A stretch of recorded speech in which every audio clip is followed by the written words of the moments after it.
नमस्ते, स्वागत है आप सबका द योगा डेस्टिनी में। आज हम सीखेंगे सिर दर्द की समस्या में किए जाने वाले कुछ आसनों के अभ्यास के बारे में। तो ये शुरू करें उससे पहले अगर आप मेरे चैनल पर नए हैं तो चैनल को सब्सक्राइब करें और बेल आइकन को प्रेस करें, जिससे आने वाली हर एक वीडियो की नोटिफिकेशन आपको मिलती रहे। तो सबसे पहले हम ये जानेंगे कि सिर दर्द होता क्या है और उसमें कौन कौन से सिम्टम्स देखने को मिलते हैं। नॉर्मली पेन जो होता है सिर का, उसमें आपको ज्यादा प्रॉब्लम नहीं होती है, कुछ देर आराम कर लेते हैं तो ये ठीक हो जाता है। लेकिन जब ये सब पेन बार बार, यानी कि हफ्ते में एक बार हो गया, 15 दिन में एक बार हो गया, इस तरह से आपको कंटिन्यू रेगुलर टाइम पे होता रहता है, या और ये जो दर्द है वो 2-3 घंटे से लेकर 3 से 5 दिन तक लगातार होता है, जिसमें आपका आधा सिर पूरी तरह से दुखता रहता है, और ये जो पेन है वो इतना हैवी होता है कि आपको कहीं पर भी चैन नहीं आता है, आपको ज्यादा रोशनी पसंद नहीं आती है, ज्यादा आवाज पसंद नहीं आता है, और वॉमिटिंग के जैसा भी आपको फील होता है। तो ये जो सिम्टम्स है ये सारे माइग्रेन के सिम्टम्स है। तो ऐसे सीवियर पेन को हमेशा के लिए ठीक करना बहुत जरूरी होता है, क्योंकि अगर आप पेन किलर लोगे तो ये कुछ देर तक आपको आराम दे सकता है, लेकिन ये बार बार होता है तो बार बार आप पेन किलर लेते जाओगे तो ये आपके बॉडी को कहीं ना कहीं नुकसान पहुंचाएगा। इसीलिए ऐसे पेन को ठीक करना बहुत जरूरी है। तो ये पेन होने की रीजन क्या है? अगर आपकी आईसाइट वीक है तो भी आपको ये प्रॉब्लम हो सकती है। आपको साइनस से रिलेटेड कोई इश्यू है तो भी आपको ये प्रॉब्लम हो सकती है, या तो फिर आपके नेक के मसल्स जो है वो स्ट्रेंड रहता है। फॉर एग्जांपल, जो लोग कंप्यूटर पे बैठकर काम करते हैं वो लगातार स्ट्रेट नेक के साथ इस तरह से बैठे रहते हैं, तो ये मसल्स स्ट्रेंड हो जाते हैं और उस वजह से ये सिर दर्द होने की पूरी शक्यता होती है। अगर आपकी नींद कंप्लीट नहीं होती है तो भी आपको ये प्रॉब्लम हो सकती है। उसके साथ साथ अगर आपके बॉडी में व्हाइट ब्लड सेल्स या रेड ब्लड सेल्स की कोई कमी हो गई है तो भी आपको ये प्रॉब्लम हो सकती है। और अगर आपकी खाने पीने की आदत है, आप बहुत ज्यादा खाते हो या तो बहुत कम खाते हो, तो भी ये प्रॉब्लम होगी। आपको गैस, एसिडिटी या कॉन्स्टिपेशन से रिलेटेड कोई समस्या है तो भी आपको ये प्रॉब्लम होगी। और उसी के साथ साथ अगर आप पानी पूरी तरह से नहीं पीते हो तो भी ये प्रॉब्लम हो सकता है। आपका बॉडी टेम्परेचर एडजस्ट नहीं कर पाता है। फॉर एग्जाम्पल, आप एसी वाले कमरे से डायरेक्टली धूप में चले गए तो आपका बॉडी टेम्परेचर मेंटेन नहीं होने की वजह से सिर दर्द होने की पूरी शक्यता होती है। उसी के साथ साथ अगर आपको एंजाइटी रहती है, आप बहुत ज़्यादा स्ट्रेस में रहते हो, बहुत ज़्यादा सोचते रहते हो, या स्ट्रेस फील करते हो, डिप्रेशन में रहते हो, तो ये भी एक रीज़न है कि आपको सिर दर्द की समस्या हो सकती है। तो इस सारे प्रॉब्लम में से आपको अपना प्रॉब्लम कौन सा है उसको जानना है, उसको जितना हो सकता है आपको अवॉइड करना है, उसको ठीक करने की कोशिश करनी है, अपनी लाइफस्टाइल को ठीक करने की कोशिश करनी है, और इन आसनों का अभ्यास करना है। तो अब हम शुरू करते हैं आसनों का अभ्यास। सबसे पहला आसन है अनुवितनासन। अनुवितनासन करने के लिए हम दोनों पैरों को शोल्डर लेवल जितना डिस्टेंस रख के खड़े हो जाएंगे, और फिर यहाँ से श्वास भरते हुए हाथों को ऊपर उठाएंगे, और श्वास को छोड़ते हुए हम अपनी कमर से पीछे की ओर झुकेंगे, और जितना हो सकता है अपनी चेस्ट को एक्सपांड करें, शोल्डर को ओपन करें, इस तरह से ये पीछे जाना है।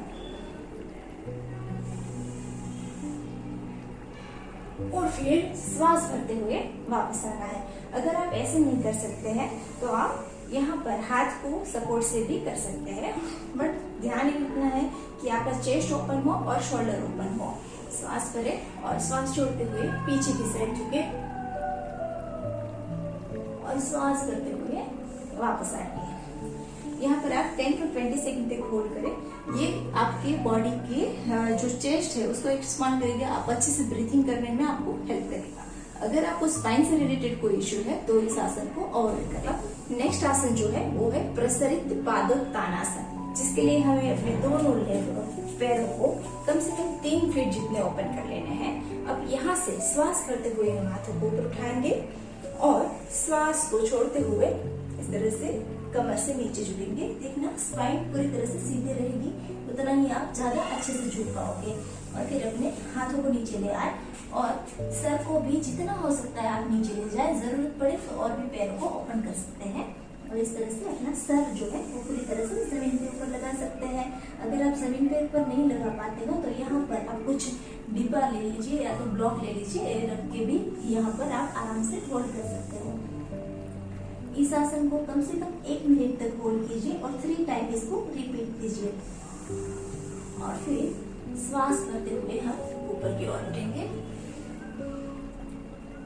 और श्वास छोड़ते हुए रिलैक्स। अब हम करेंगे अधोमुख स्वानासन। अधोमुख स्वानासन करने के लिए इस तरह से नी के बल बैठ जाए और दोनों लेग के बीच शोल्डर लेवल जितना डिस्टेंस बना रहना चाहिए और फिर अपने हाथों को, हाथ और शोल्डर दोनों एक लाइन में होने चाहिए। इस तरह से फिंगर्स आपकी ओपन रहेगी। फिर श्वास भरे एक बार और श्वास को छोड़ते हुए अपने घुटनों को ऊपर उठाए और जितना हो सकता है सर को नीचे की ओर ले जाए। अगर यहाँ पर आपकी जो पैरों की एड़ियां है वो जमीन पे नहीं लगती है तो आप इस तरह से घुटनों को मोड़ कर भी रख सकते हैं और यहाँ पर होल्ड कीजिए। आपका सर जितना हो सकता है जमीन की ओर ले जाने की कोशिश कीजिए, जिससे ब्लड का सर्कुलेशन जो है वो आपके सर की ओर बढ़ेगा और आपका सर दर्द ठीक करने में मदद करेगा। इस आसन में आप कम से कम 30 सेकंड तक होल्ड कीजिए और फिर 3 टाइम इसको रिपीट कीजिए और फिर श्वास छोड़ते हुए दोनों घुटनों को नीचे ले आए और इस तरह से वापस आए। अब हम करेंगे जानु शीर्षासन, जिसके लिए पहले तो हम दोनों पैरों को सीधा ओपन करके बैठ जाएंगे और फिर एक पैर को मोड़कर अपनी उसकी जो एड़ी है उसको इनर थाई से लगाएंगे, दूसरे पैर की अंदर वाली जांघ से लगाएंगे। श्वास को पूरी तरह से भरेंगे और श्वास को छोड़ते हुए धीरे से नीचे की ओर झुकेंगे। यहाँ आप अपनी कैपेसिटी के हिसाब से नीचे जाइए, लेकिन अपने सर को पूरी तरह से रिलैक्स करते हुए ऐसे अपने घुटनों के ऊपर टेक दीजिए और आराम से होल्ड कीजिए। आप जितना जा सकते हैं उतना नीचे जाइए, कोई प्रॉब्लम नहीं। यहाँ पर आप 30 सेकेंड 1 मिनट तक होल्ड कर सकते हैं और 3 टाइम इस आसन को रिपीट कर सकते हैं और फिर श्वास भरते हुए उठेंगे और श्वास को छोड़ते हुए रिलैक्स। और दूसरी साइड मैं आपको आगे की ओर से दिखाती हूँ। पहले हम इस तरह से पैर को सीधे रख के बैठेंगे और फिर एक पैर को मोड़ेंगे और उसका जो हील है वो हम अपने एक पैर की इनर थाई से लगाएंगे। दूसरा पैर पूरी तरह से सीधा रहेगा, बॉडी पूरी तरह से अपने टोस की ओर रहेगा। अभी श्वास भरते हुए हाथों को उठाएंगे और श्वास को छोड़ते हुए नीचे की ओर झुकेंगे। अपनी कैपेसिटी के हिसाब से नीचे जाइए और यहाँ पर आराम से 30 सेकेंड तक इसको होल्ड कीजिए और 3 टाइम तक इसको रिपीट करना है और फिर श्वास भरते हुए करना है। रिलैक्स। अब हम करने वाले विपरीत करनी आसन, जिसके लिए हम पहले तो जमीन के ऊपर सो जाएंगे और फिर श्वास भरते हुए दोनों पैरों को ऊपर उठाएंगे और फिर कमर को हाथों से सपोर्ट करते हुए पूरी तरह से पूरी बॉडी ऊपर की ओर उठाए। श्वास छोड़ दें यहाँ पे और फिर नॉर्मल ब्रीथिंग करते रहेंगे और होल्ड कीजिए। अगर आप फ्लेक्सिबिलिटी अच्छी है, कर सकते हैं तो पूरा बॉडी इस तरह से स्ट्रेट भी रख सकते हैं और अगर आप नहीं कर पाते हो तो आप इस तरह से थोड़ा 45 डिग्री ले जाएंगे तो भी चलेगा।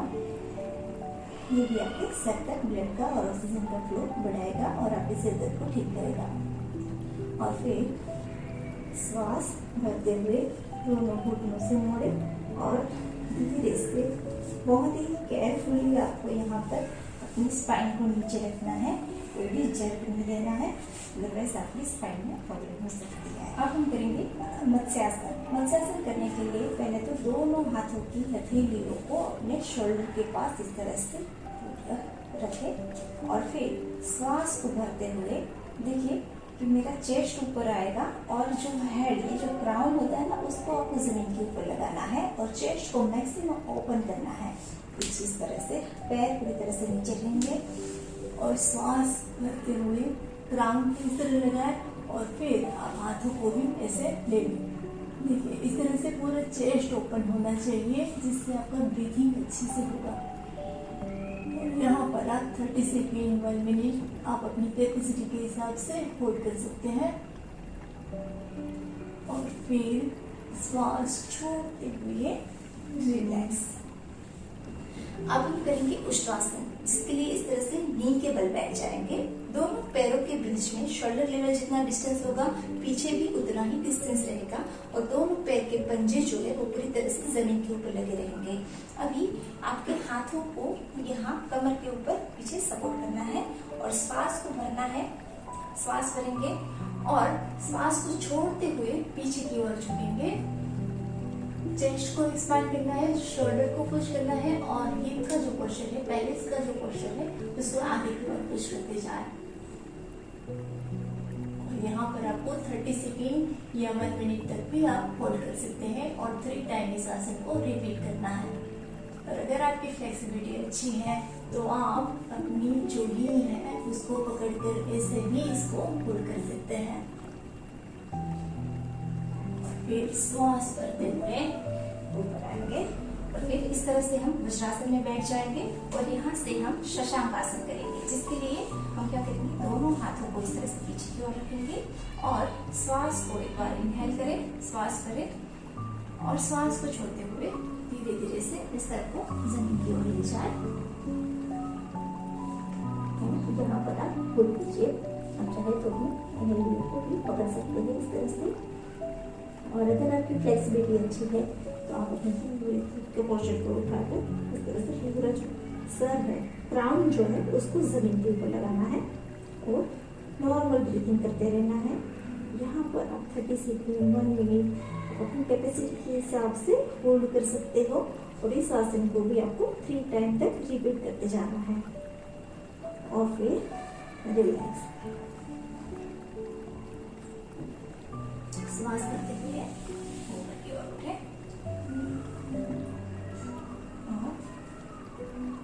तो हमने जितने भी आसन किए उसके साथ साथ हमें एक प्राणायाम का अभ्यास भी करना है और वो है भ्रामरी प्राणायाम। तो भ्रामरी प्राणायाम सिर दर्द के लिए सबसे ज्यादा इफेक्टिव प्राणायाम है, क्योंकि यहाँ पर म की साउंड जो हम करते हैं, जिसमें हमारे सिर के ऊपर एक वाइब्रेशन सा फील होगा और वो आपके सिर दर्द को ठीक करने में और भी ज्यादा मदद करेगा। तो ये प्राणायाम करते वक्त आपको कुछ बातों का ध्यान रखना है कि जब आप आंखों को बंद करते हैं उंगलियों से और कान को बंद करते हैं तो आपको एकदम जेंटली प्रेस करना है, एकदम जोर नहीं लगाना है बिल्कुल ही। दूसरा, जब आप श्वास लेते हैं तो आपको नाक से ही श्वास लेनी है और नाक से ही श्वास को बाहर की ओर छोड़ना है। श्वास लेते समय पूरी तरह से अपने बॉडी को श्वास से भरे और निकालते समय पूरी तरह से श्वास आपका बाहर की ओर निकलना चाहिए। दूसरा, आपका चेस्ट ओपन रहना चाहिए, शोल्डर ओपन रहना चाहिए, स्पाइन पूरी तरह से सीधा होना चाहिए। तो इन बातों का आपको ध्यान में रखना है। अब उसका अभ्यास करके मैं आपको दिखाती हूँ। चलिए, मैं यहाँ पर पद्मासन लगा रही हूँ। आप अपनी कंफर्टेबल पोजीशन में बैठकर इसका अभ्यास कर सकते हैं। आप चाहे तो सुखासन में भी बैठ सकते हैं, वज्रासन में भी बैठ सकते हैं। अभी उंगलियों से एकदम जेंटली अपनी आंखों को प्रेस करेंगे और ठीक उसी तरह से कानों को भी अंगूठों से प्रेस कर लेंगे। श्वास को पूरी तरह से भरेंगे, स्पाइन को सीधा करेंगे।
मैंने यहाँ पर आपको 3 बार करके दिखाया है, लेकिन आप 10 से 15 बार इसका अभ्यास करना, तो ये और भी ज्यादा हेल्पफुल रहेगा। तो दोस्तों, आज मैंने आपको जितने भी आसन दिखाए, ये सारे आसन आपकी बॉडी में ऑक्सीजन की आपूर्ति करेगा और साथ ही में आपके सर तक ऑक्सीजन और ब्लड का फ्लो बढ़ाएगा, जिस वजह से आपका सर दर्द ठीक होगा। तो आशा करती हूँ कि आज की ये वीडियो आपको अच्छी लगी होगी, जिसको आप फ्रेंड और फैमिली मेंबर्स के साथ शेयर करना ना भूलें और हमेशा योग करते रहें, स्वस्थ रहें, मस्त रहें। फिर मिलेंगे कुछ नए योगासन के साथ, कुछ नई इन्फॉर्मेशन के साथ। तब तक के लिए धन्यवाद।